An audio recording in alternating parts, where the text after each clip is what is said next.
រដ្ឋមន្ត្រីសង្គ្រាមសហរដ្ឋអាមេរិកពេក Hansen អះអាងថាអ៊ីរ៉ង់អស់ប្រព័ន្ធមីស៊ីលសម្រាប់បាញ់យន្តហោះហើយអ៊ីរ៉ង់ក៏អស់នាវាចម្បាំងនាវាដឹកភស្តុភារសម្រាប់ទ្រទ្រង់កងទ័ពជើងទឹករបស់អ៊ីរ៉ង់ផងដែរលោកពេក Hansen បានបញ្ជាក់ដូចនេះនៅក្នុងកិច្ចប្រជុំគណៈរដ្ឋមន្ត្រីរបស់លោក Donald Trump កាលពីថ្ងៃប្រហ័សទី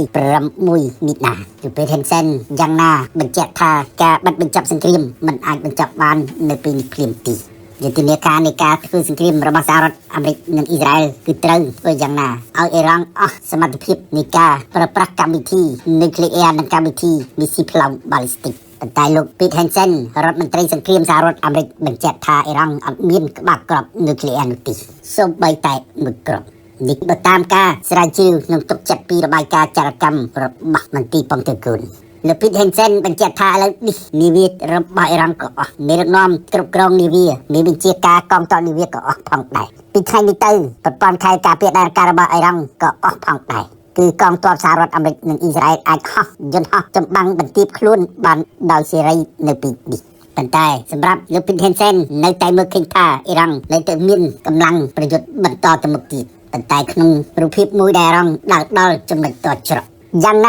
ាលោកថាសហរដ្ឋអាមេរិកស្វាគមន៍កិច្ចប្រឹងប្រែងសន្តិភាពជាមួយនឹងអ៊ីរ៉ង់នៅពីនេះ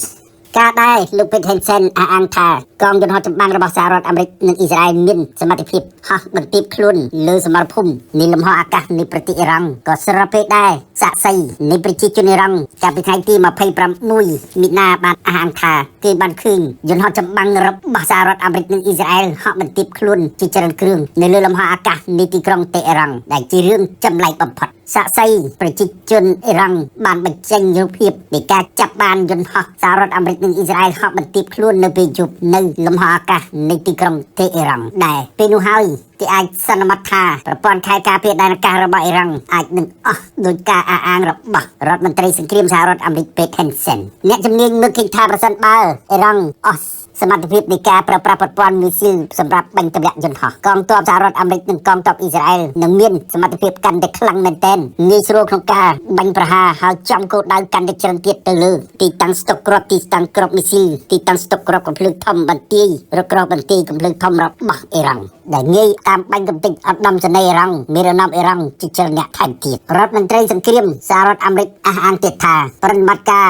Operation Epic Warriors របស់សហរដ្ឋអាមេរិករួមនឹងប្រតិបត្តិការសម្រេចសតោរបស់ប្រទេសអ៊ីស្រាអែលគឺកំពុងតែឈ្នះនៅលើសមរភូមិនៃលំហអាកាសនិងសមរភូមិទ័ពជើងទឹកប៉ុន្តែអ្វីដែលសំខាន់អ៊ីរ៉ង់នៅតែមានមីស៊ីលបាល់លីស្ទិកដើម្បីបាញ់ទៅលើគោលដៅជាច្រើនរបស់សហរដ្ឋអាមេរិកនិងអ៊ីស្រាអែលអ្នកជំនាញចោទសួរថាតើទីតាំងស្តុកគ្រាប់មីស៊ីលបាល់លីស្ទិករបស់អ៊ីរ៉ង់ដែលអ៊ីរ៉ង់ស្តុកគ្រាប់មីស៊ីលបាល់លីស្ទិកនៅរងគ្រាប់ដីអាចអស់ហើយឬនៅអ្នកជំនាញខ្លះមើលឃើញថាអ៊ីរ៉ង់អាចបាត់បង់មីស៊ីលបាល់លីស្ទិកត្រឹមតែ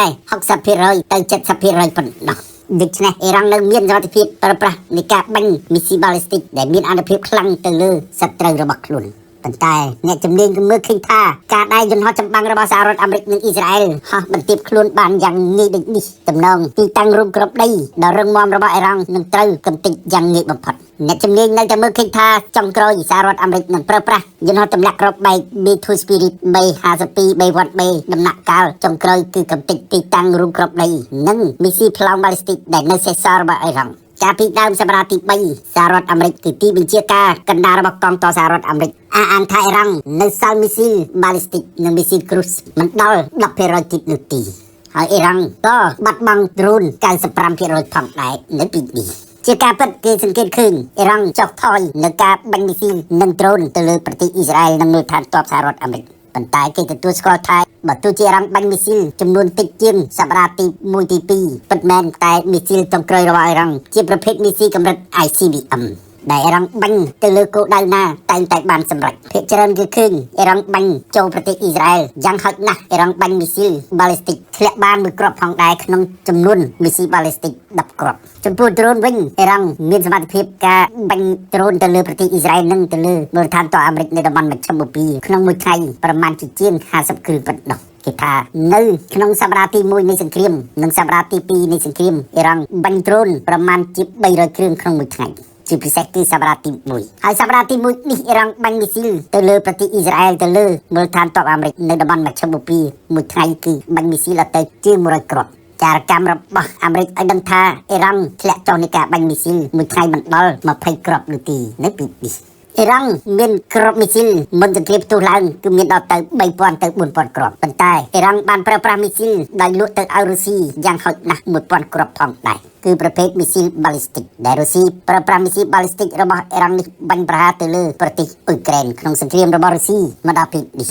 នៅមុនសង្គ្រាមផ្ទុះឡើងអ៊ីរ៉ង់មានដ្រូនប្រមាណជា80000គ្រឿងប៉ុន្តែសង្គ្រាម4ឆ្នាំរបស់រុស្ស៊ីនៅលើទឹកដីអ៊ុយក្រែនអ៊ីរ៉ង់បានបញ្ចេញដ្រូនលក់ទៅឲ្យរុស្ស៊ីប្រមាណជា30000ទៅ40000គ្រឿងនេះបើយោងតាមការស្រាវជ្រាវរបស់ក្រុមវិទ្យាស្ថានសិក្សាសង្គ្រាមនៅសម្រាប់សមរភូមិនៅតំបន់មជ្ឈិមបូព៌ានិងប្រទេសអ៊ុយក្រែនតែចុងក្រោយនេះក៏មានការរកឃើញថារុស្ស៊ីកំពុងតែរៀបចំបញ្ជូនដ្រូនសាហ៊ីដែលរុស្ស៊ីផលិតបានដោយខ្លួនឯងវិញនៅពេលនេះបញ្ជូនជួយអ៊ីរ៉ង់តែយ៉ាងណាក៏ដោយរដ្ឋមន្ត្រីការបរទេសរុស្ស៊ីស៊ីហ្គេឡារុសបានច្រានចោលចំពោះការចោទថារុស្ស៊ី